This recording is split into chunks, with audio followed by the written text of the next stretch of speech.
Seguindo aqui, pessoal, nosso terceiro vídeo aí do nosso quinto capítulo, seguindo exame das evidências. As estratégias de examinar as evidências pode ser um método poderoso para ajudar os pacientes a modificarem os pensamentos automáticos. Sabemos aí que essa técnica consiste em elaborar uma lista das evidências a favor e contra a validade de um pensamento automático ou outra cognição.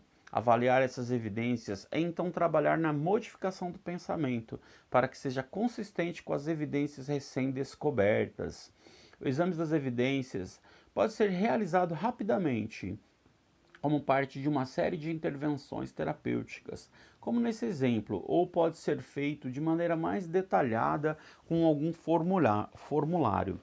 É interessante destacar aí, pessoal, que nós estamos, falando de exame das evidências.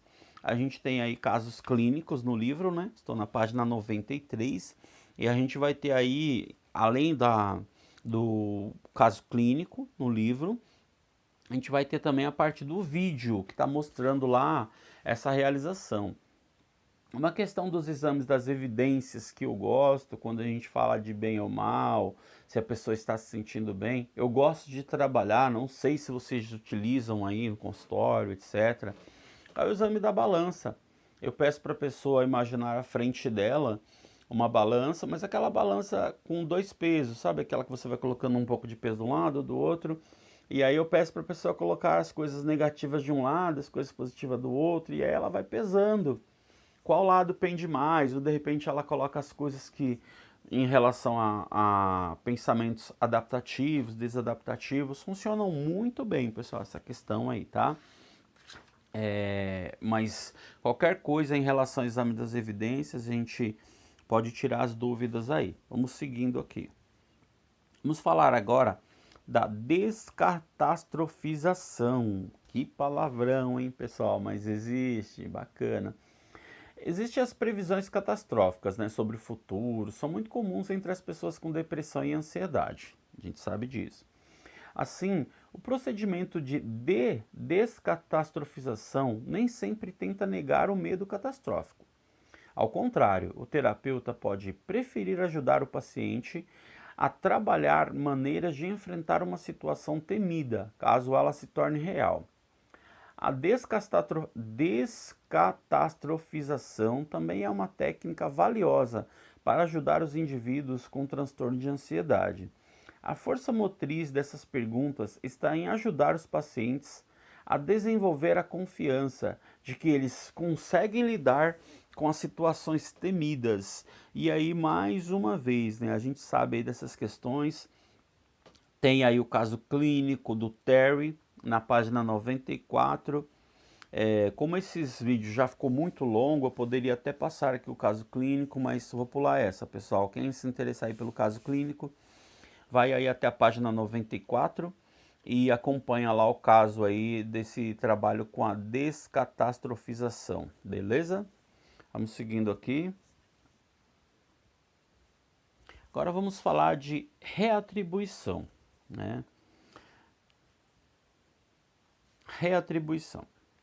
As atribuições são significados que as pessoas dão a eventos em sua vida, A gente sabe aí que essa questão da reatribuição, no capítulo 1, foi passado aí rapidamente, Foi passado rapidamente a atribuição para dar só uma refrescada aí na nossa memória. Vamos fazer um resumo brevemente das três dimensões aí, Das três dimensões das atribuições distorcidas. Interno versus externos. Pessoas deprimidas tendem a internalizar a culpa ou responsabilizar-se por resultados negativos, enquanto as pessoas não deprimidas fazem atribuições equilibradas ou externas. Já fica a dica aí, hein, pessoal. Aí, geral versus específicos. Na depressão, as atribuições serão mais provavelmente devastadoras e globais do que específicas a um defeito, falha ou problema. Invariável versus variável. Pessoas deprimidas fazem atribuições que são invariáveis e prevêem pouca ou nenhuma chance de mudança. Por exemplo, nunca mais vão encontrar um amor. Em contraste, pessoas não deprimidas têm mais probabilidade de pensar, isso também vai passar, ou seja, tudo passa. Há uma série de métodos aí, né, que podem ajudar os pacientes a fazerem atribuições mais saudáveis a eventos importantes em suas vidas. Então, a gente pode passar aqui esse modelo e daí por diante vai seguindo, pode seguir com questionamentos socráticos, realizando essa pergunta para entender a questão da reatribuição aí, pessoal. Bacana? Vamos falar agora do ensaio cognitivo. Do ensaio cognitivo, essa técnica é muito importante, pessoal. Quando está enfrentando uma reunião ou uma tarefa importante, você alguma vez pensa com antecedência no que vai dizer? Olha a pergunta, hein? E aí, assim, quando a gente fala, você pensa, você pode fazer um ensaio. Lembra que eu falei das imagens mentais, ensaiar que a pessoa está chegando? Você pode trabalhar com o paciente essa questão do ensaio antes. Ensaiar em casa, ensaiar orientações, principalmente medos de falar em público, medo de se apresentar, medo de... Nós que somos estudantes aí sabemos muito bem disso, né? Estamos o tempo todo estudando, então a gente sabe que nós passamos por uma graduação aí que não foi fácil, alguns colegas chegam a desmaiar na hora de falar lá na frente, e é para uma sala aí de colegas, de conhecidos aí, e o pessoal passa mal ao subir ali, subir não, né? Só ficar na frente ali já passa mal, mas a gente sabe aí que é um dos maiores, né? Um dos mais importantes aí, uma das mais importantes fobias é o medo de falar em público, pessoal. Para vocês que não sabem aí, o medo de falar em público ele supera até mesmo o medo da morte. Só para vocês terem ideia como é interessante isso. O pessoal tem mais medo de falar em público do que de morrer. Não é melhor morrer do que falar em público, pelo amor. Vamos seguindo aqui, pessoal. Você ensaia esses pensamentos e comportamento de modo a ter mais chance de sucesso. Quando explicarmos essas técnicas aos pacientes, frequentemente usamos exemplos de atleta, como esquiadores que conseguem visualizar o desafio de uma situação de competição e preparar sua mente para a pista à frente, né? A gente fala aí do ensaio cognitivo, aquela questão. Eu vou passar pela pista, eu vou virar ali. Eu acho que uma vez, eu tenho certeza que eu vi, eu vi o Ronaldo, ou foi o Ronaldo Fenômeno, ou foi o Ronaldinho Gaúcho, ele falou que ele ensaiava, ou foi o Pelé, um desses jogadores aí, ele falou que ele ensaiava todas as jogadas que ele ia fazer em campo durante toda a partida. E aí ele ia para campo, então ele já ia com tudo na mente o que ele tinha ensaiado. Olha que bacana, pessoal. Então, isso vale até para usar como exemplo, né, dentro do consultório que a gente for falar de ensaio cognitivo. Ele falou que ele ficava lá dentro pensando, poxa, a hora que o jogador vier passar a bola, eu vou tal. Ele ensaiava todas as jogadas possíveis e imagináveis que ele ia fazer dentro de campo. Chegava lá, o que ele fazia? Ele só concretizava. Então, para isso aí, a gente vê a importância do ensaio cognitivo. E o ensaio cognitivo, ele normalmente é introduzido em uma sessão depois do paciente já ter feito algum trabalho com outros métodos para modificar os pensamentos automáticos. Aí isso é tranquilo, né? A gente não vai chegar na primeira sessão e já fazer um ensaio cognitivo, né, pessoal? A gente tem bom senso aí, né? São técnicas e ao longo do processo a gente vai identificando para o paciente essas questões de ensaio cognitivo, de pensamentos e tal. Então não vai ser na primeira sessão que você já vai mostrar o ensaio cognitivo aí para o paciente, né? Uma maneira de fazer o ensaio cognitivo é pedir ao paciente para seguir alguns passos aí, né? Seguir alguns passos para fazer o ensaio cognitivo. E aí a gente vai falar aqui, né? Como que seria essa maneira de pedir para o paciente seguir esses passos, né? Então assim, pense sobre a situação com antecedência. Lembra do exemplo que eu dei lá do jogador? Ele pensa a situação com antecedência. Identifique possíveis pensamentos automáticos e comportamentos. Modifique os pensamentos automáticos fazendo um RPD ou aplicando outra intervenção da TCC. Ensaie o modo mais adaptativo de pensar e se comportar em sua mente. Implemente a nova estratégia. Evidentemente, isso gera ajuda ao treinar o paciente métodos que os auxiliem a aumentar as chances de atingir os objetivos, né? A gente vai trabalhar aí essa questão de isso aí na verdade é um exercício, né? E vai experimentando passo a passo como que isso vai ser seguido à frente dessa maneira do ensaio cognitivo. É muito interessante essa técnica, pessoal. Claro que a gente vai usar a primeira vez, a segunda vez, a terceira vez, e isso vai se tornando, né? Isso vai se tornando um hábito aí na nossa, nos pacientes, né? Em pedir e tal, ensina direitinho, fala para ele da importância de ensaiar cada passo, e tal. Isso é muito interessante. Sabendo utilizar essa técnica, ela acaba eliminando, não eliminando completamente, mas dando uma diminuída aí nessa fobia que a gente tem, principalmente essa de falar em público, né?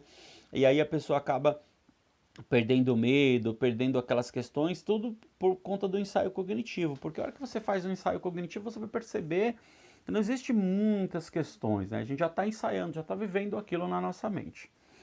Legal até aí, pessoal? Vamos seguindo aqui. Ó, bacana, cartão de enfrentamento, né? A gente fala bastante aí do cartão de enfrentamento. O uso de cartões de enfrentamento pode ser uma maneira produtiva de ajudar os pacientes a praticarem as principais intervenções que são aprendidas na TCC. E aí, pronto, a gente acabou de falar do ensaio cognitivo. A pessoa pode ter um cartão de enfrentamento para lembrar os ensaios cognitivos. Ela pode ter aquele cartão ali. Vamos voltar ao exemplo do jogo. Talvez lá o jogador que eu citei, que eu nem lembro, foi o Pelé, foi o Ronaldo, o Ronaldinho, não lembro, que ele deu uma entrevista na TV falando, né? Que fazia um ensaio cognitivo dos jogos, tal, todo na sua mente. Então, se a pessoa tem um cartão de enfrentamento ali, em relação a isso, vamos pensar no jogo.